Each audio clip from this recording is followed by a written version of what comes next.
In treating of this subject of Post-Prandial Oratory, a subject which I have long been familiar with and may be called an expert in observing it in others, I wish to say that a public dinner is the most delightful thing in the whole world to a guest. That is one fact. And here is another one. A public dinner is the most unutterable suffering in the whole world to a guest. These two facts don't seem to jibe, but I will explain. Now, at a public dinner, when a man knows he is going to be called upon to speak, and is thoroughly well prepared, got it all by heart, and the pauses all marked in his head, where the applause is going to come in, a public dinner is just heaven to that man. He won't care to be anywhere else than just where he is. But when at a public dinner it is getting way along toward the end of things, and a man is sitting over his glass of wine or his glass of milk, according to the kind of banquet it is, in ever-augmenting danger of being called up and isn't prepared, and knows he can never prepare with the thoughtless gander at his elbow bothering him all the time with exasperating talky-talk about nothing, that man is just as nearly in the other place as ever he wants to be. Why, it is a cruel situation. That man is to be petted, and the very worst of it is that the minute he gets on his feet, he is pitied. Now, he could stand the pity of 10 people or a dozen, but there is no misery in the world that is comparable to the massed and solidified compassion of 500. Why, that wide Sahara of sympathizing faces completely takes the tuck out of him, makes a coward of him. He stands there in his misery and stammers out the usual rubbish about not being prepared and not expecting and all that kind of folly. And he's wandering and stumbling and getting further and further in, and all the time unhappy, and at last he fetches out a poor, miserable, crippled joke, and in his grief and confusion he laughs at it himself and the others look sick. And then he slumps into his chair and wishes he was dead. He knows he is a defeated man, and so do the others.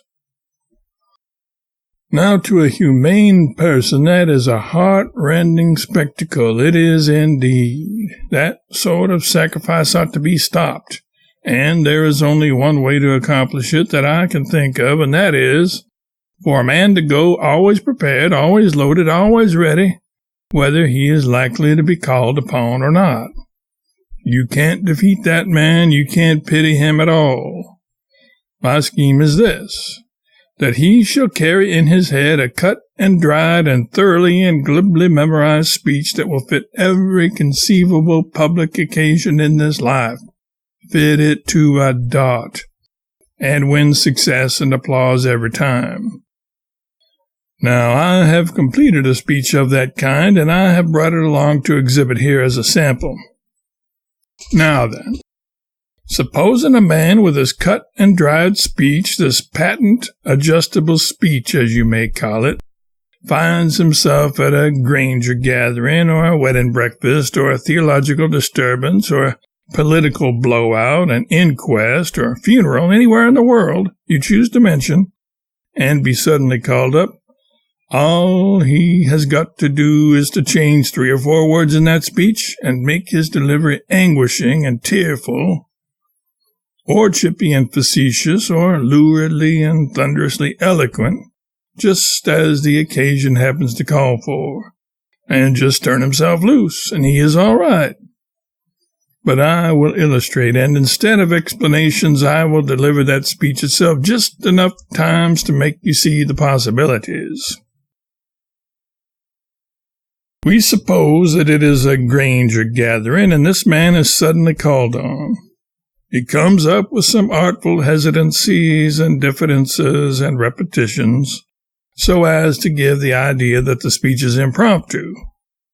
Here, of course, after he has got used to delivering it, he can venture outside and make a genuine impromptu remark to start off with.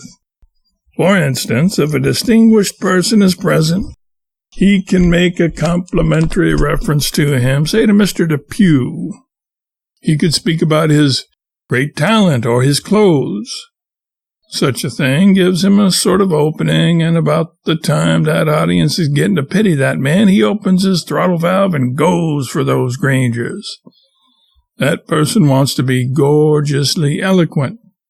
You want to fire the farmer's heart and start him from his mansard down to his cellar. Now this man is called up, and he says, "I'm called up suddenly, sir, and am indeed not prepared I was not expecting to be called up, sir, but I will, with what effect I may, add my shout to the jubilations of this spirit-stirring occasion. Agriculture, sir, is, after all, the palladium of our economic liberties. By it, approximately speaking, we may be said to live and move and have our being. All that we have been, all that we are, all that we hope to be, was in and was, is, and must continue to be profoundly influenced by that sublimest of the mighty interests of man, thrice glorious agriculture.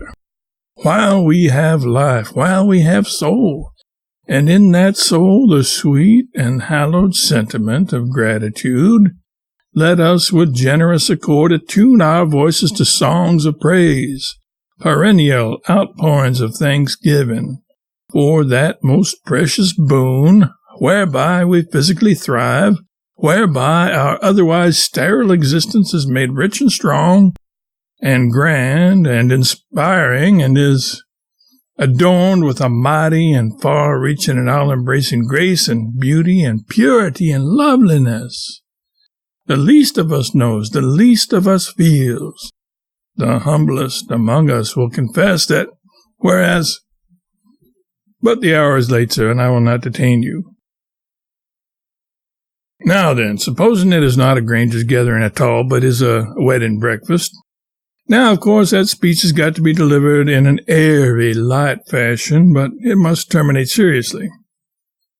It is a mistake to make it any other way. This person is called up by the minister of the feast, and he says, "I am called up suddenly, sir, and am indeed not prepared I was not expecting to be called up, sir, but I will, with what effect I may, add my shout to the jubilations of this spirit-stirring occasion. Matrimony, sir, is, after all, the palladium of our domestic liberties. By it, approximately speaking, we may be said to live and move and acquire our being. All that we have been, all that we are, all that we hope to be, was, is, and must continue to be profoundly influenced by that sublimest of the mighty interests of man, thrice glorious matrimony. While we have life, while we have soul, and in that soul the sweet and hallowed sentiment of gratitude, let us with generous accord attune our voices to songs of praise, perennial outpourings of thanksgiving for that most precious boon whereby we numerically thrive, whereby our otherwise sterile existence is made rich and strong and grand and aspiring, and is adorned with a mighty and far-reaching and all-embracing grace and beauty and purity and loveliness.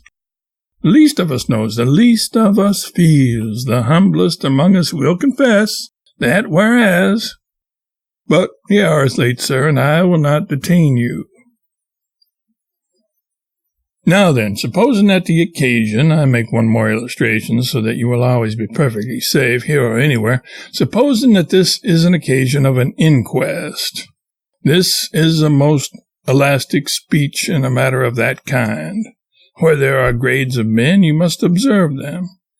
At a private funeral of some friend, you want to be just as mournful as you can, but in the case where you don't know the person, grade it accordingly. You want simply to be impressive. That is all. Now, take a case halfway between, about number 4.5, somewhere about there, that is, an inquest on a second cousin, a wealthy second cousin. He has remembered you in the will. Of course, all these things count. They all raise the grade a little, and, well, perhaps he hasn't remembered you. Perhaps he has left you a horse, an ordinary horse, a good enough horse, one that can go about 3 minutes, or perhaps a pair of horses. It may have been one pair of horses at hand, not 2 pair, or 2 pair and a jack. I don't know whether you understand it, but there are people here. Well, now then.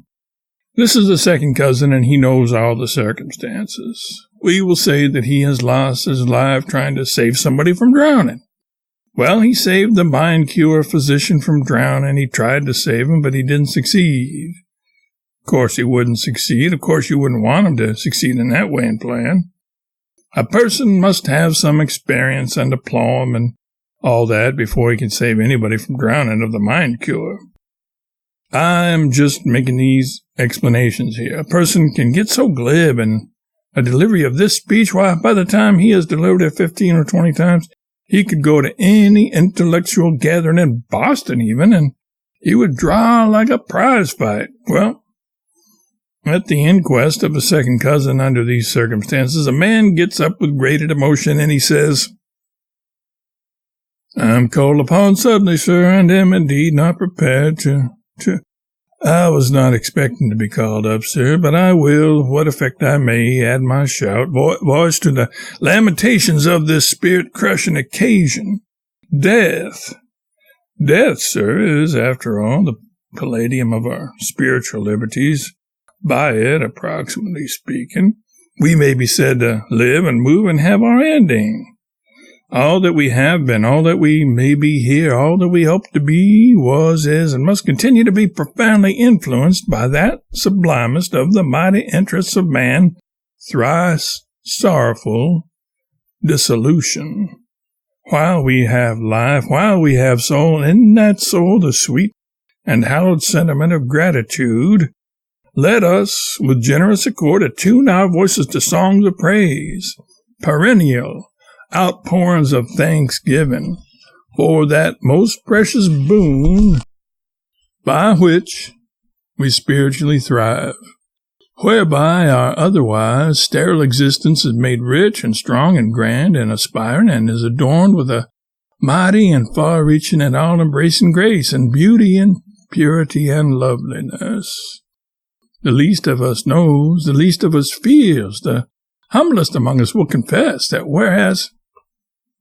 But the hour is late, sir, and I will not detain you. The speech as used at a funeral may be used to prop up prohibition and also anti-prohibition without change, except to change the terms of sorrow to terms of rejoicing.